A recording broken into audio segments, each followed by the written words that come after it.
Hello everyone, welcome back to my channel. Today I will be reading Little Miss Princess and the Pea. Original concept by Roger Hargreaves. Written and illustrated by Adam Hargreaves. I would like to say a big thank you to all my subscribers. And if you haven't yet subscribed to my channel, could you please subscribe? Thank you.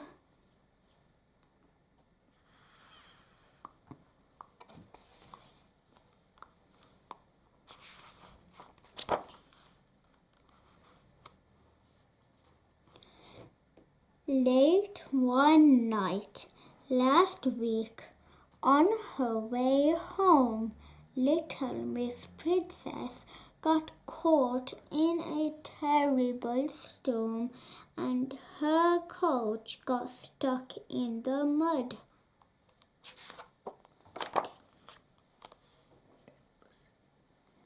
She saw a light in the distance and decided to seek help and a bed for the night. She walked through the wind and rain and lightning to the house. On the way, she lost her crown.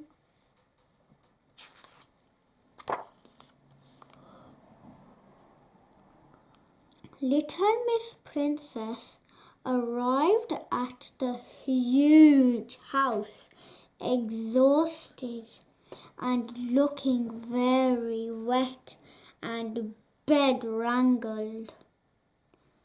In fact, not looking like a princess at all. She knocked on the tall front doors.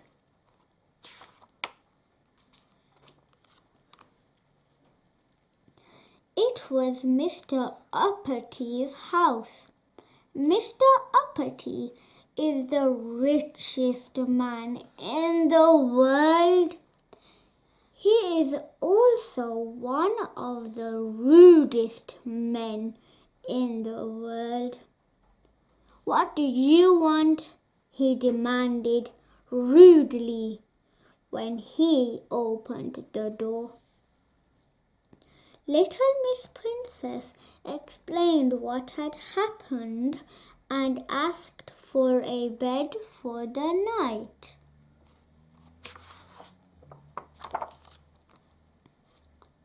"You're not coming in here," he bellowed. "You'll ruin my expensive rugs. Please, can you help me?" begged little Miss Princess. "I'm so cold and tired, and I just need a bed for the night."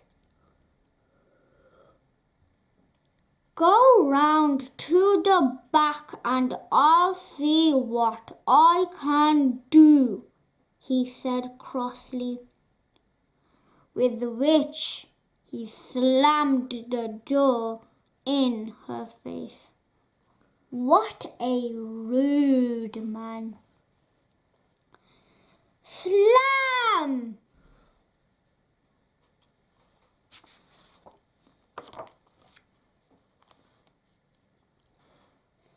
Poor little Miss Princess had to trudge all the way round the house.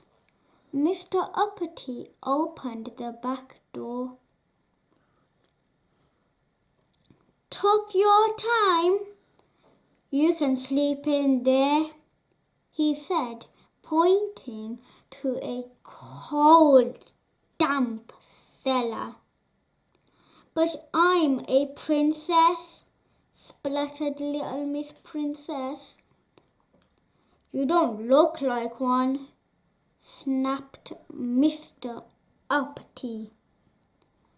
You don't even have a crown." "I lost it in the storm," explained little Miss Princess. "A likely story," said Mr. Uppity. "If you are a princess, then you will have to prove it."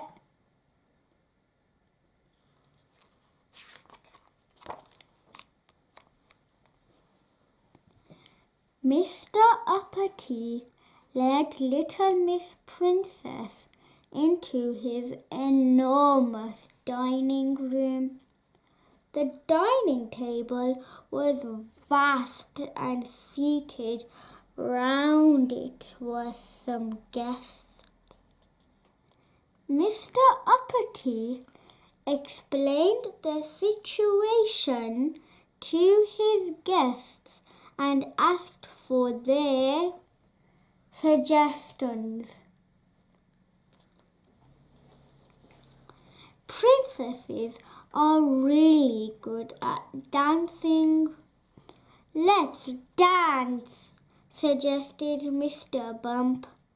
And, of course, Mr. Bump trod on her toes and sent her flying across the floor. "Hopeless!" cried Mr. Uppity.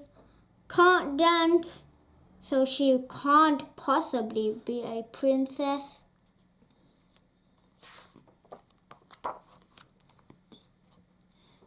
"Princesses are really good at waving," said Mr. Tickle.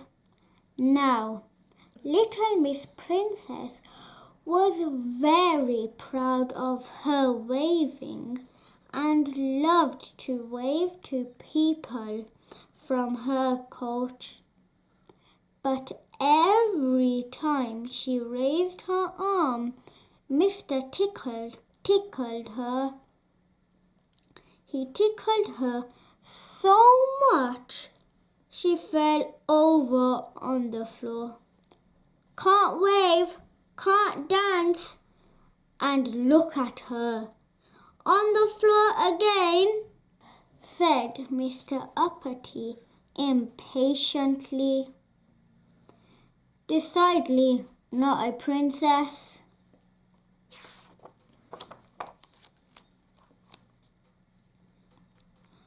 "I have heard," piped up little Miss Splendid, "that princesses are very delicate. So delicate that if they sleep with even a pea under their mattress, they will wake in the morning bruised all over." Said Mr. Uppity. "That's an interesting idea."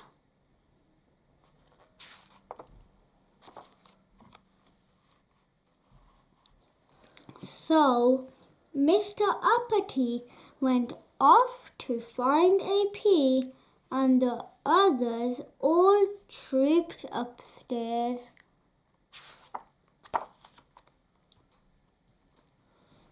Mr. Mean lifted the mattress, and Mr. Uppity placed the pea underneath. Mr. Mean looked at the bed. "Not much of a test," he said. "Quite right, Mr. Mean. More mattresses," he ordered.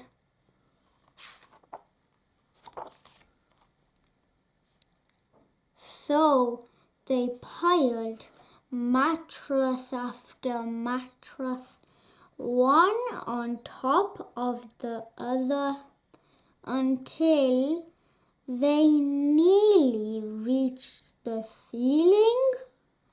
And then little Miss Princess climbed on top.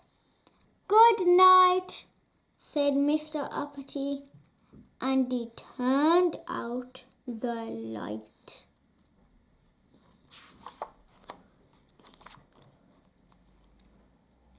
And then Mr. Uppity went to bed, although not the sort of bed he had hoped for. There was not a bed in the house left with a mattress on it.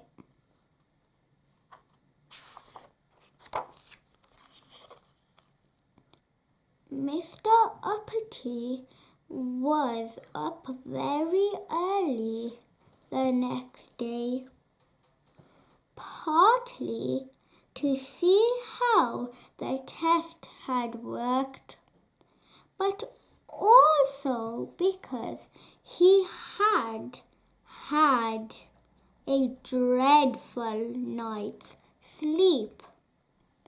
"How did you sleep?" Mr. Uppity asked little Miss Princess. "I had a wonderful night's sleep," she replied. "Ah!" cried Mr. Uppity. "I knew you weren't a princess. And yet I still got to sleep in your biggest and most comfortable bed," beamed little Miss Princess. "Oh," said a suddenly crestfallen Mr. Uppity.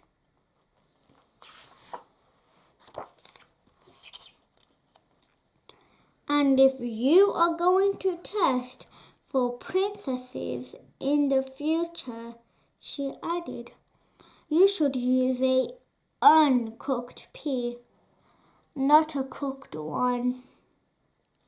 With which she lifted the mattresses and revealed a squashed pea. Mr. Uppity went very red in the face and did not know what to say. He was so embarrassed. And little Miss Princess went home.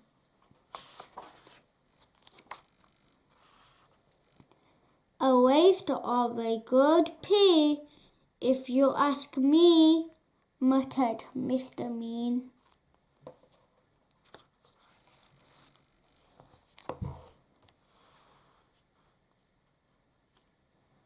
I hope you enjoyed listening to my book.